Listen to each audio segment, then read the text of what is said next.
Listening Fanfiction presents Yesterday Upon the Stair by Pit Viper of Doom, based on the manga series and anime series My Hero Academia or Boku no Hero Academia.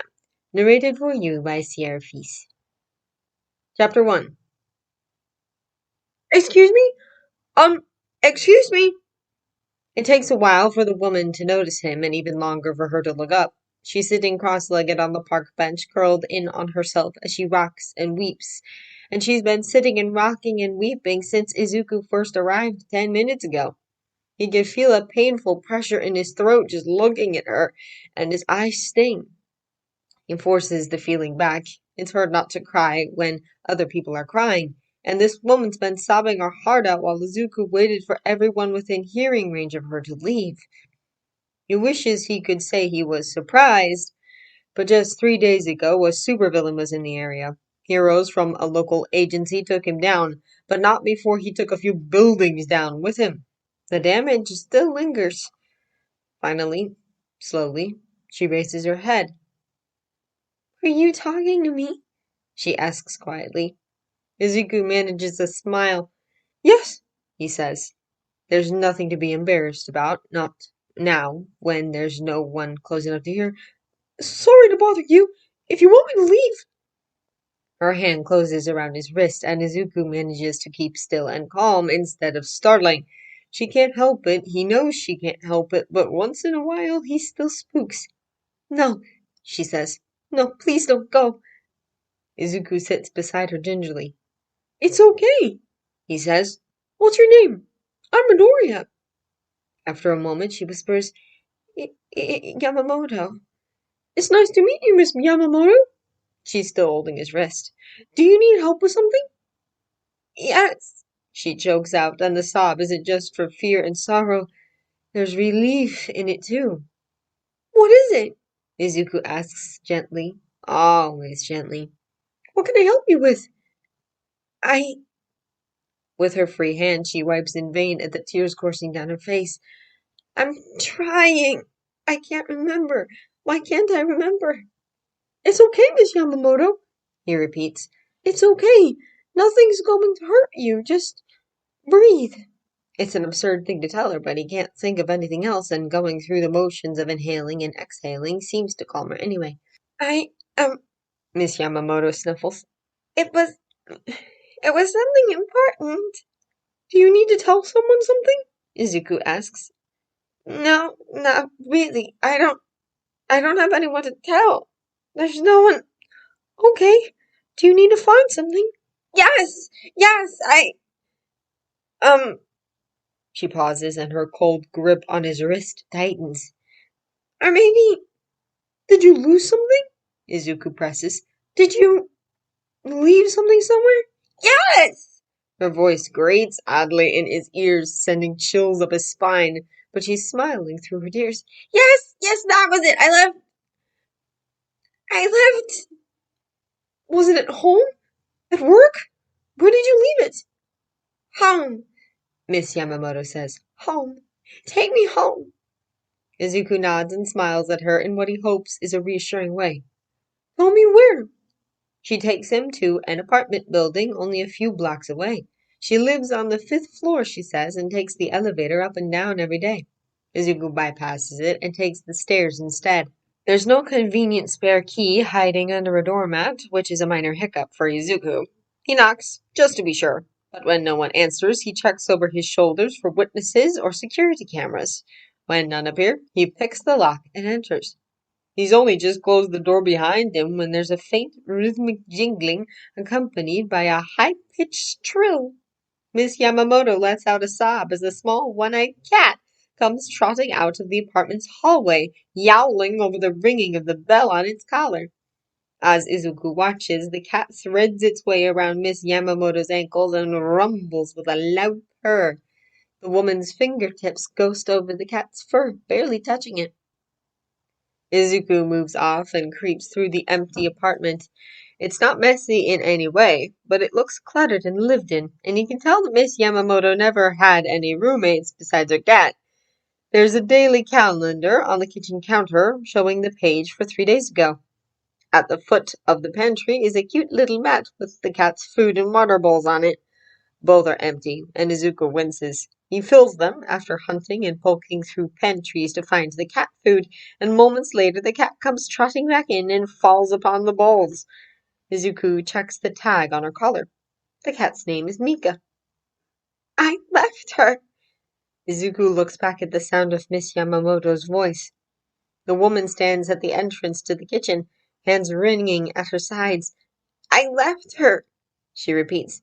3 days ago, when the building fell. I wasn't fast enough. She could have. She flickers like an old video. For a split second, blood runs down her face, and her neat clothes are ragged and scorched with dark, wet stains. And then Izuku blinks, and she's normal again. I left her. His eyes sting, and when he blinks, his vision's blurry. It wasn't your fault, he says softly. She could have starved. Her eyes, or the blank white sockets where her eyes would have been 3 days ago, turn to him. She would have died, but you helped me. Izuku forces a shaky smile. Do you need anything else? Make sure she's okay. Izuku blinks again, and then Miss Yamamoto is beside him, stooping to stroke her cat. Can you do that? Of course. Miss Yamamoto smiles and stops crying. Izuku blinks one last time and opens his eyes to an empty kitchen, with a purring cat at his feet. I don't understand, his mother says for at least the 5th time. Izuku sits quietly in her lap, brows knitted together in a thoughtful frown. His stomach feels tight and uncomfortable and heavy, and he's not old enough to know what word goes with this feeling. These x-rays. The x-rays do right into the diagnosis, the doctor sighs. It's true, Izuku lacks the extra toe joint that we would normally associate with quirklessness. Statistically, his lack of a quirk is highly unusual, but... The other doctors said it was practically impossible, Mom interrupts. But it's time to face facts, the doctor continues patiently. Even if he does have a quirk, you can't register it if you don't know what it is. What do you mean, even? He could just be a late bloomer. With all due respect, Miss Midoriya, the doctor's eyes are full of sympathy. His 6th birthday has come and gone. It's long past the usual window in which a quirk would manifest. Mom sighs deeply, and the doctor leans forward. There is a possibility. It's rare, but some people are born with what we call invisible quirks. Invisible quirks? The boy from the emergency ward echoes. He's a little older than Izuku, sitting over in the corner on the plastic chair where Mom left her purse, dripping water all over the floor. Izuku first saw him while having his height measured, and he'd introduced himself as Takada. That sounds kinda cool. Izuku perks up hopefully. With certain people, their quirks are so obscure that they simply aren't noticeable, the doctor explains. Or their quirk can only be activated under an extremely specific set of circumstances. Such people can go through their entire lives without even noticing their own quirk simply because those specific circumstances never occur, and there's no practical use for it. The doctor shrugs apologetically. That's the best explanation I can offer. Izuku's face falls. Across the room, Takada blows a raspberry. That's lame, he remarks. That's almost as bad as having no quirk at all. Mom is quiet for a while, lips pursed. Why do he say things? She asks at length. There have been times... he talks about people who aren't there. He'll talk to himself or stare at the wall for hours. When he was 3, he said something about his father tucking him in, and his Ashi died just after he was born. Miss Midoriya, the doctor says patiently. I know you're worried, and I know you want the best for your son and his dreams, but it's dangerous to nurse false hope. Children have wild imaginations, and if you encourage them to see something in nothing, it may be harmful in the long run. If he does have an invisible quirk, then it will either show itself, or it won't. He stands up, putting on a smile. In the meantime, being functionally quirkless will in no way prevent him from living a normal and happy life. He's in excellent health, and well behaved on top of it. The doctor ruffles Izuku's hair, but Izuku barely notices. He's too busy watching as Takada rolls his eyes, gets up from the chair, and strolls out of the room, lazily swatting the jar of tongue depressors as he passes. The jar wobbles and tips over. The doctor glances over his shoulder with a frown. Odd, he mutters, and goes to turn it right side up again. Must be a draft in here. Izuku stares at the jar and doesn't say a word for the rest of the doctor visit, even as Mom holds back tears, kisses him on the cheek, and takes him by the hand. He barely hears her, barely feels the gentle squeeze of her fingers as she leads him back out. He's too busy thinking, sifting through what he knows and what he thinks and what he remembers, piece by piece, as it all falls together. No one else can see his friends. He knows that much. But that's the first time one of his friends has ever done something that someone else saw. He saw Dad back when he was 3. He knows he did. He knows he didn't dream it, because Mom remembers him telling her. But Dad was dead. Takada was dripping wet, but the floor is dry. But Izuku saw him knock over the jar, and the doctor saw the jar fall, but didn't see Takada. Izuku glances up as they pass through the hallway of the doctor's office. The hospital ward is close by, and Izuku looks around and sees among the doctors and nurses and patients, people pass by in stained hospital gowns, pale-faced and wandering. Lost. One of them wanders close to Mom, calling for her husband, and Mom doesn't even turn her head. Izuku reaches out and his fingertips brush cold skin. The woman turns her tear-stained face to him, meets his eyes, and vomits blood. Izuku hides his face in his mother's side and cries. She doesn't see what he sees. She has no way of knowing that he's crying with fear. She thinks it's because he doesn't have a quirk, or because he has a quirk that's so useless that he might as well not have one at all. He ought to be happy, because he does have a quirk after all, and it's not a useless one, and when he's cried all his fears away, when they're safe at home, then he'll tell his mother that she has nothing to be sorry about after all. He leaves the collar on when he takes Mika to the no-kill shelter he usually goes to for this. They'll call the number on the tags, do their homework, and find out that the cat's owner has passed away. She's a cute cat, even with her left eye missing. She's friendly and loving, white with gray and orange patchwork fur, and a trilling purr. She has a good chance of being adopted, and then she'll never have to go hungry by herself again. He gives the woman behind the counter his cell phone number, just in case. The whole incident makes him late getting home, but not late enough to miss dinner. Mom is still busy in the kitchen, so Izuku parks himself in front of the TV and turns it on.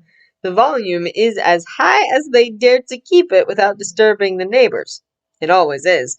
It drowns out the strange whispering in the pipes, the odd door that slams on its own, and the myriad noises that could be written off as the house settling if they weren't so frequent. Izuku flips the channels listlessly until coming to rest on the one he's looking for. A jingle of faux ethereal music signals the end of a commercial break, accompanied by a round of applause from the studio audience as the host of the show strides out on stage. His outfit is nothing short of gaudy. A spangled silver waistcoat over a pressed white shirt and bright blue slacks. Rounding off the ensemble is a bolo tie. A bolo tie, for heaven's sake! With a decorative half-moon clasp. The announcer introduces the fleshy host with a moniker that makes Izuku cringe for a second, and embarrassment and purge it immediately from his memory. There's a lot of sound effects, wild gesticulations, and grandiose announcements in an amplified voice that drags out every vowel. Audience members approach the stage for the chance to be on TV for 15 minutes, and the garishly dressed show host proceeds to exorcise demons from one, make contact with another's deceased husband, and cure another of her recurring nightmares. At one point he swoons, staggering with the effort of using his quirk. One audience participant is reduced to tears when the host holds an emotional, one-sided conversation with her twin sister who died as a child. The stage is empty but for the host and the crying woman. He's talking to thin air. He's been talking to thin air for as long as Izuku has been watching. I don't understand how you can watch things like this, His mother pauses at the doorway and steps in to stand right behind where Izuku is sitting. She leans on the back of the couch and sighs, shaking her head in disapproval. Who greenlit this show, I wonder? Why do you think people do this? Izuku asks. He's not really expecting an answer or looking for one. Just make up stuff like this and pass it off as real. His mother says again. I think maybe it's because even in a world like ours, there are still impossible things, or things that everyone thinks is impossible. She drops a kiss on the top of his head. Even if they may be wrong, and as long as there are possible things, there will be people who want those things to be real. She snorts a little then. And as long as people want something, there will be others who use that want to make easy money. But it's not impossible, Izuku says quietly. His throat feels tight. In the world we live in, we can't even know what impossible is. He waves a hand vaguely at the screen. It's just because of stuff like this that everyone thinks it's a big joke. He's still staring at the screen, watching the gaudy spectacle of a show, but he can feel his mother's eyes on him. He knows she worries. I know, Izuku, she says at length. And of course it's not impossible. You're proof of that, aren't you? And one day people will know that. I may not know much about ghosts, but if anyone can find a way, it's you. Another kiss, and Izuku manages a smile. Thank your lucky stars you got your mother's brains. Don't worry about con men like that. Your quirk is your own and nobody else's. And it'd be nice if it was any good for hero work, Izuku mutters. And even if it was, I'm still quirkless on paper, so no school's gonna want me. Hey, Mom touches the side of his face gently. He looks up at her automatically, and his heart sinks a little at the pity on her face. I'm sorry, Izuku. I know it isn't what you wanted, but you don't have to be a pro hero to help people. You help people that heroes don't even need help. She smiles again. And I think that's really cool, don't you? Izuku changes the channel. When he doesn't reply, his mother finally leaves the room. His hand is a fist almost painfully tight around his pencil as he tries to turn back to his homework. In spite of Mom's encouragement, the show has left him with a gross feeling in the pit of his stomach. It really isn't fair. It's like crying wolf, only everyone else has done the crying, and now that there really is a wolf on his hands, he's at a loss for what to do with it. Hoping to lift his mood again, Izuku turns to the news to see if he can catch any superhero reports. There's not much. At some point during the afternoon, Kamui Woods stopped a corner store holdup, but beyond that, it's been a quiet day. Izuku's interest wanes, and he finally turns his attention to school assignments while the news reports drone on in the background. He's nearly done with his math homework for the day when the reporter's voice fizzles out. At first he doesn't notice, but then the static boyers and his pencil jerks and scores a dark line on his paper. Grumbling to himself, he shoots the TV a scowl. The screen blinks black, then static. The whiteness falters and shorts out, and for a split second it looks like the picture might be coming back, or a picture, anyway. It doesn't look much like the news. It looks like a video of an empty room, but it blinks out too rapidly for Izuku to tell for sure. As he watches, the image breaks up and gives way to static once more. Oh dear, Mom mutters as she passes through the room again. She picks up the remote and tries to change the channel, to no avail, before handing it to Izuku. This is the third time this week. The static gives a violent jerk. As Izuku watches, a pale hand emerges from the screen, claw-like and grasping at empty air.